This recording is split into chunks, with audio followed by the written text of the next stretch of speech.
22. Are they Hebrews? So am I. Are they Israelites? Evidently what they said is, listen, we're Jews. The Corinthians were Gentiles. We can tell you what you really need to do to please God. So he's saying, are they Hebrews? I am too. Are they Israelites? So am I. Are they of the seed of Abraham? So am I. Are they ministers of Christ? I speak as a fool. In other words, he said, this is foolish for me to get into this kind of a comparison game. But he says, I feel like I need to. I speak as a fool. I am more. In other words, I am more a minister of Christ. Listen how he explains that. In labors more abundant. In stripes, that means beatings. You know, you and I, by the way, I just want to remind you as we go through this, we're not going to probably be beaten for our faith. I don't think any of us are going to be hauled into the town square and whipped. And thank God for that. I'm glad about that. I'm not complaining. Don't misunderstand. In stripes, above measure. In prisons, more frequent. In deaths, oft. Of the Jews, 5 times received I 40 stripes. That means lashes, save one. Thrice I was beaten with rods. Once I was stoned, with rocks thrown at him. Thrice I suffered shipwreck. A night and a day I have been in the deep, in the water, just floating around the water after a shipwreck. In journeyings often. In perils of waters. In perils of robbers. In perils of mine own countrymen. In perils by the heathen. In perils in the city. In perils in the wilderness. In perils in the sea, in perils among false brethren. Wow, what could he have left out? I mean, it sounds like he was in a perilous situation. He suffered a lot of things. Could we just step back and look at this and say, this is unnatural. This doesn't happen in most people's lives. Get shipwrecked, get stoned, get beaten with rods, everywhere you go, something goes wrong. Somebody's, like, can you understand this doesn't seem natural, right? Would you agree with that? He's going to explain here why it happened. In weariness and painfulness, watchings often, and hunger and thirst, and fastings often, cold and nakedness. He suffered a lot of things here, this Apostle Paul. Besides all these things which are without, that which comes upon me daily, the care of all the churches. Who's weak, and I'm not weak? Who's offended, and I burn not? If I must needs glory, that means boast. In other words, that's what he's doing. He's trying to say, you should listen to me. I'm at least as worthy as these other people you're listening to. That's what he means by that. If I must needs glory, I will glory or boast about the things which concern mine infirmities. Now, what does he mean by his infirmities? Well, the fact that all these things that show him to be weak, that have humiliated him, that have brought him low. Remember back there where he said, I know how to be abased? Think about how humbling it is to be stoned and whipped with rods and all these bad things happening. In other words, he didn't ride into town on a train and get off an airplane. I mean, he's whipped and beaten, and everywhere he goes, it seems like something's going wrong, and it humiliated him and brought him low. And he calls it his infirmity. Infirmity means weakness, or something that shows my weakness. That's what another translation. I will boast about the things which show my weakness. Now, bear with me. In a moment, we'll find out why that's important. The God and Father of our Lord Jesus Christ, which is blessed forevermore, knows that I lie not. And it's as though in 32 he thought, oh yeah, and one more thing I just remembered. In Damascus, the governor under Aretas the king kept the city of the Damascenes with a garrison, desirous to apprehend me. Through a window in a basket was I let down by the wall and escaped his hands. Another humiliating situation here. It's as though he just thought of one more. Chapter 12 going on. He's just continuing now. It is not expedient for me doubtless to glory. In other words, probably this is not good for me to boast about all these things. I will come now to visions and revelations of the Lord. Verse 2 says, I knew a man in Christ about 14 years ago, whether in the body, I cannot tell, whether out of the body, I cannot tell. God knows, such a one was caught up into the third heaven. I knew such a man, whether in the body or out of the body, I cannot tell. God knows how that he was caught up into paradise and heard unspeakable words, which is not lawful for a man to utter.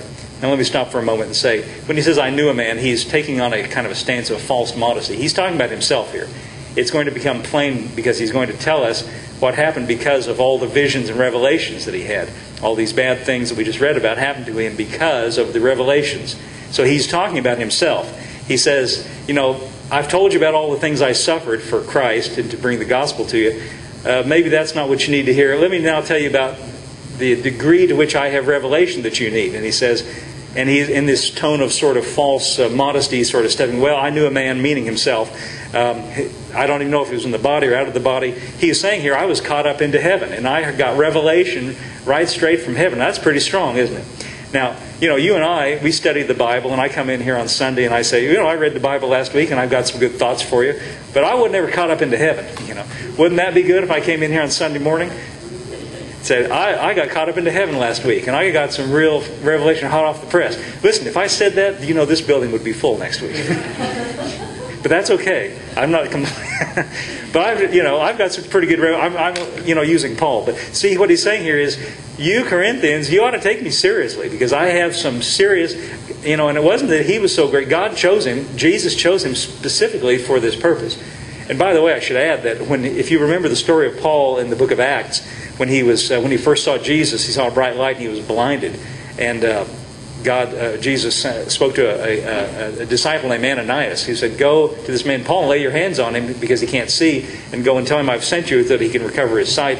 And Ananias complains that, "Well, Jesus, you don't know about this man," at that time Saul. "He's persecuting the Christians. He's a bad man." And Jesus said, "No, I've chosen him. I've chosen him, and I have shown him how great things he will suffer for my name's sake." Now Paul is getting ready to tell us why he suffered all this. Now again, why am I telling you all this? He suffered things we're never going to see. We're never going to get stoned, I trust. Nobody's going to throw rocks at us. We're never going to get whipped and beaten. But we face things that are just maybe, not as extreme as this, but are just as, perplexing and troublesome. We face our own troubles.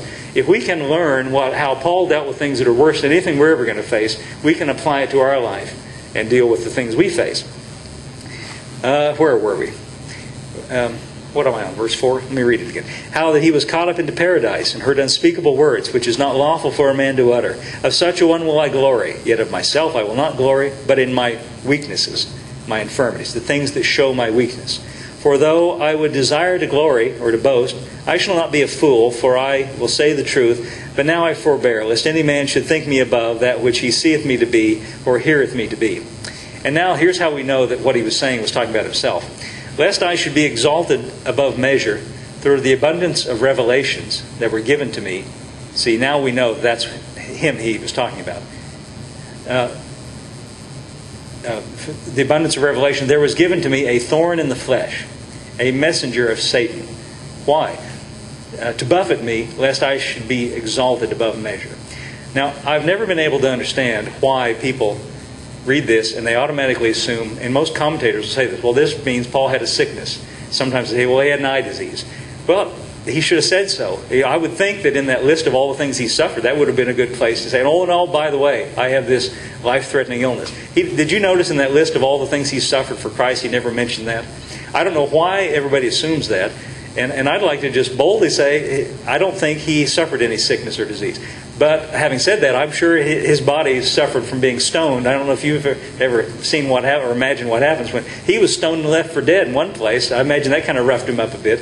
We don't need to add an eye disease to it. He's got enough trouble. But anyway, he said, "I had a thorn in the flesh."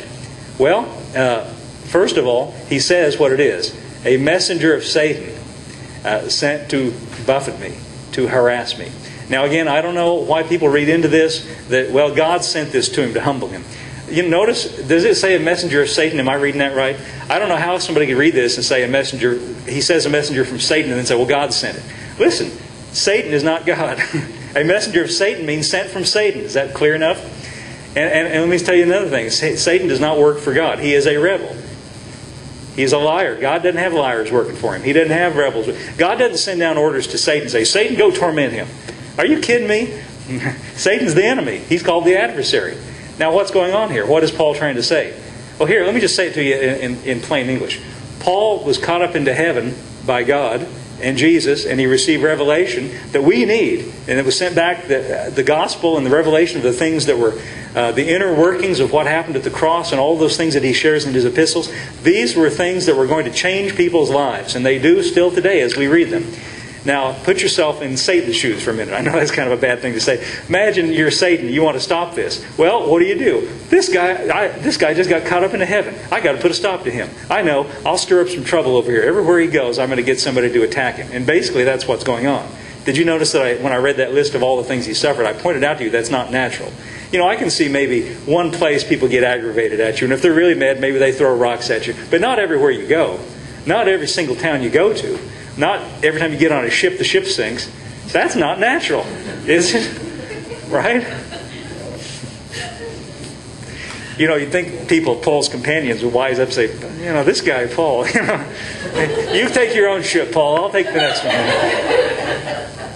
See, he said, Satan, who is the enemy of the gospel, who is the enemy of God, sent a messenger to buffet me, to harass me. And he says these harassments of Satan, that's what he's been describing here. Remember all the things we just read?